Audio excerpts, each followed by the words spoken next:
होइन पर्दैन। अब तपाईँको बुवा आमा चाहिँ कहाँ हुनुहुन्छ?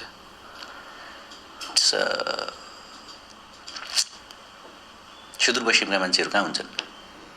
गाउँमै अधिकांश कहाँ हुन्छन्? गाउँबाट आर्थिक कारकै हो। मलाई चाहिँ भन्न गाह्रो हुन्छ क्या है। अब म ल्याउँछु भन्छु, गाउँमा बस्नुहोस् भन्छु, मेरो कान्छो बहिनीहरूले 12मा पढ्दैछ, अब उसलाई पढाउनुपर्छ भन्नुहुन्छ क्या।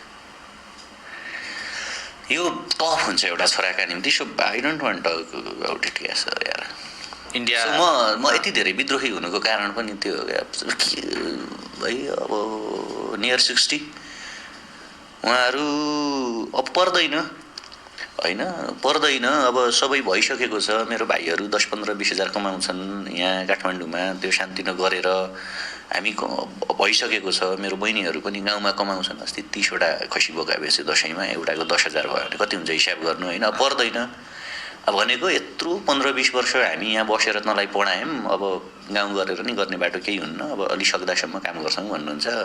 फेरि म ठुलो स्वरले बोल्न पनि सक्दैन, केही भन्न पनि सक्दैन उहाँहरूले। बुवा आमा नै दुवैजना हो, दुइटैले त। मेरो त सबै काठमाडौँ पढेको नि त हामी, बजारमा पढेको। मेरो 6 जना भाइ बहिनी हो, 6 मध्ये 5 काठमाडौँ बस्ने, धनगढी पहिला महेन्द्रनगर, त्यसपछि यहाँ आएर पढेको। अब 2 जनाले नकमाएर कसरी एट द्याट टाइम त्यस्तो भए पनि मेरो बुवा चाहिँ उहिले नै एसएलसी पास हो।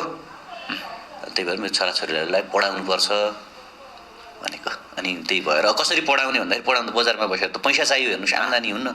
गाउँघरतिरको खेत जग्गा त हाम्रो त फेरि ठुलै हो, थापाहरू हो होइन, अलि त्यहाँ ठुलो हज एमाउन्टमा हुन्छ। अब त्यो यहाँको जस्तो मूल्य हुँदैन। अब चामल गहुँ धान उत्पादन गरेर अब त्यहाँ कोही किन्न पनि किन्दैन होइन। त्यो अब यस्तो बजारीकरण पनि छैन, केही पनि छैन नि त, बाजुरा हो नि त।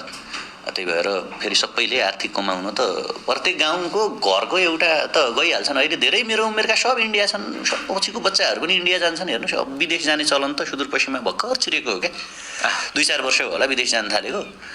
अनि अस्ति नै धेरै भयो। अब गाउँतिरै आउनुपर्छ, बस भने पनि अलि अब गरिहालौँ। के त्यो भारतमा चाहिँ आफ्नै के व्यवसाय कि केमा काम गर्नुहुन्छ? केमा काम गर्नुहुन्छ?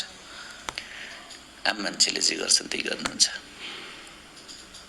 एक दिन तपाईँ र म कुनै दिन फेरि बसौँला, अनि बेसरी रोएर फेरि कुरा गरौँला होइन है। भनेको आम मान्छेले, अब आम मान्छे सबभन्दा तलको मान्छेले जे काम गर्छन् त्यही गर्नुहुन्छ। सबभन्दा तलको मान्छेले अधिकांश त भारी बोक्छन्। त्यहाँ भारी बोक्ने उमेर पनि छैन।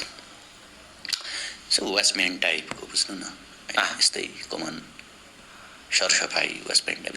त्योभन्दा त के उनलाई जीवनमा केही आउनु पनि आएन। अब के आउने, अब उमेर भएको भारी बोक्ने। माथितिर भारी बोक्ने हो क्या, फेरि पहाडी साइडतिर, केदारनाथतिर होइन, माथि के भन्छ यता स्याउहरू टिप्ने ठाउँतिर, त्यो त्यहाँ यङहरूले भारी बोक्ने हो। फेरि हामी जस्तो यङ उमेरको मान्छेले भारी बोक्छन्। अलि ओल्ड एजको मान्छेहरू दिल्लीतिर बस्ने, सामान्य काम गर्ने, अब कुरी दिने भनौँ न, अपार्टमेन्टहरू कुर्ने, यो गर्ने त्यो गर्ने, त्यसले 20-25 हजार रुपियाँ उनीहरूलाई दिन्छ। अब त्यस कारण यो कस्तो हुन्छ, हामी यो देशको आमूल परिवर्तनका निम्ति बोलिरहेका मान्छेहरू होइन। हाम्रा पर्सनल कुराहरूले केही कुनै सरोकार र अर्थ राख्दैन कसैसँग पनि। म कसरी बाँचेको छु, किन बाँचेको छु भन्ने म कुनै सार्वजनिक पोस्ट पोजिसनमा भयो भने भन्न सजिलो हुन्छ। अहिले अब मेरो आमा बुवाहरूको, मेरो फ्यामिलीको दुःख सुनाएर